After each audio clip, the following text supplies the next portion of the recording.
Hello investors, स्वागत है आपको हमारे चैनल शेयर मार्केट में। बात करेंगे बायोजेन फार्मा केम के बारे में। कंपनी 1995 में फाउंड हुई थी। 0.60 पैसे का स्टॉक है, अपर सर्किट लगा हुआ है। और अब बात करेंगे क्या इसमें इन्वेस्टमेंट करनी चाहिए। और कभी भी अगर आपने ऐसे जिन स्टॉक्स की वैल्यू बहुत ज़्यादा कम है, जिन्हें हम पेनी स्टॉक्स बोलते हैं, तो क्या अगर उसमें इन्वेस्टमेंट करनी है तो हमारी क्या स्ट्रेटजी होनी चाहिए और हमें उसमें कितना प्रॉफिट हो सकता है और उसमें रिस्क कितना है। तो मैं आज आपसे उसी चीज़ों के बारे में बात करूंगा। तो जो लोग ये सोच के आए हैं कि मैं किसी भी स्टॉक के बारे में सिर्फ अच्छा बोलूँगा, तो प्लीज़ आप वीडियो को यहीं पर बंद कर सकते हैं। लेकिन अगर आप चाहते हैं कि सच में आप पैसा बनाएं, मार्केट में आए हैं तो पैसा बनाएं, आपका लॉस ना हो, तो वीडियो को एंड तक ज़रूर देखिएगा।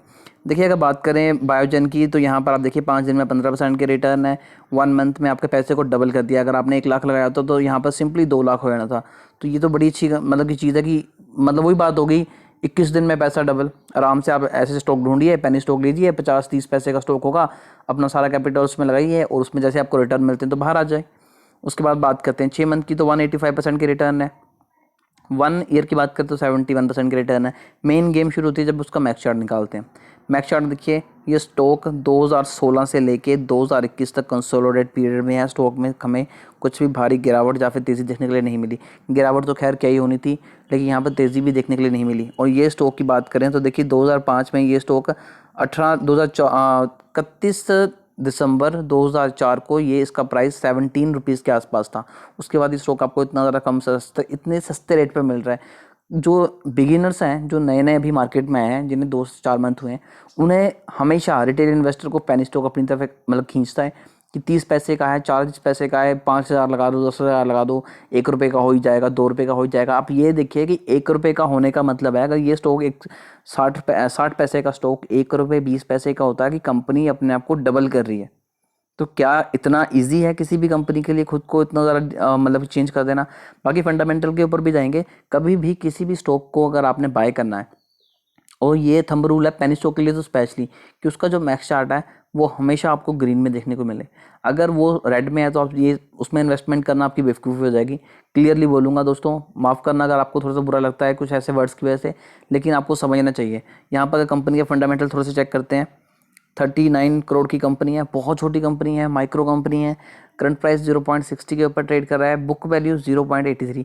तो अगर करंट प्राइस को कंपेयर करें बुक वैल्यू से तो ये काफ़ी ज़्यादा अच्छा पॉइंट है। क्योंकि कंपनी की जो बुक वैल्यू है, अगर कंपनी में कुछ ऐसी कोई इशू होता है कि कंपनी बंद हो जाए, कंपनी में कुछ भी ऐसे इशू निकलता है, तो आपको बुक वैल्यू के अकॉर्डिंग पैसे दिए जाएंगे।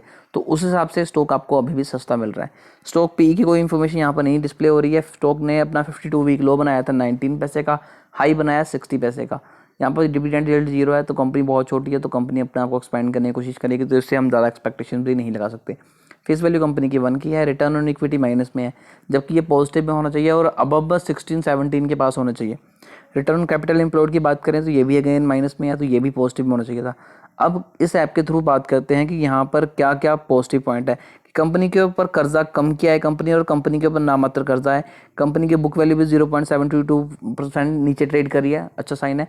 नेगेटिव्स की बात करते हैं, लो इंटरेस्ट कवरेज रेशियो है, कंपनी की रिटर्न ऑन इक्विटी भी कम है, कंपनी के डेब्टर डे ये तो वैसे ही है, कुछ मतलब मेन नहीं है इसमें। लेकिन पेनी स्टॉक में आप इन्वेस्टमेंट करें, नो डाउट करें, क्योंकि करनी चाहिए, हम भी करते हैं। लेकिन पेनी स्टॉक में इन्वेस्टमेंट करने के लिए अगर आप अपनी जो पोर्टफोलियो आपने बनाया है उसमें से बड़ा अमाउंट लगाते हैं तो आपको यहाँ पर बड़े लॉस भी देखने के लिए मिलेंगे। तो इस चीज़ का ध्यान रखिएगा, क्योंकि ऐसे स्टॉक्स में हमेशा अपर सर्किट और लोअर सर्किट देखने के लिए मिलता है। और अगर ये सिचुएशन बनती है तो यहाँ पर रिस्क काफ़ी ज़्यादा बढ़ जाता है। काफ़ी लोग बाद में ये बोलते हैं कि आप हमेशा तब वीडियो बनाते हैं जब उसमें लोअर सर्किट लग जाता है। देखिए, मैंने रतन इंडिया बोला था बाय करने के लिए, मैंने खुद भी बाय किया है, लेकिन आज उसमें लोअर सर्किट लग रहा है, तो लोग बहुत ज़्यादा पैनिक होते हैं कि आपने उस पर बोला था। ऐसा नहीं होता, ये चीज़ आपको समझनी चाहिए। हर स्टॉक, अगर छोटा स्टॉक है तो उसको मैनिपुलेट करना भी ईजी होता है। 40 करोड़ की कंपनी है, अगर किसी बंदे के पास मान लीजिए 100 करोड़ है, 200 करोड़ है, तो वो कितने आराम से इस स्टॉक को मैनिपुलेट कर सकता है, बड़े ही आराम से। वो इस स्टॉक के प्राइस को कहीं से कहीं ले जाएगा। उसे देखकर कि सभी ये देखेंगे ये स्टॉक बढ़ रहा है, ये नहीं पता क्यों बढ़ रहा है, कोई रीज़न नहीं है। कंपनी अच्छा परफॉर्म नहीं कर रही, कुछ नहीं कर रही, बस बढ़ रहा है, तो लोग पागलों की तरह इन्वेस्टमेंट कर रहे हैं कि बढ़ रहा है तो हम भी लेते हैं, हम भी लेते हैं, हम भी लेते हैं।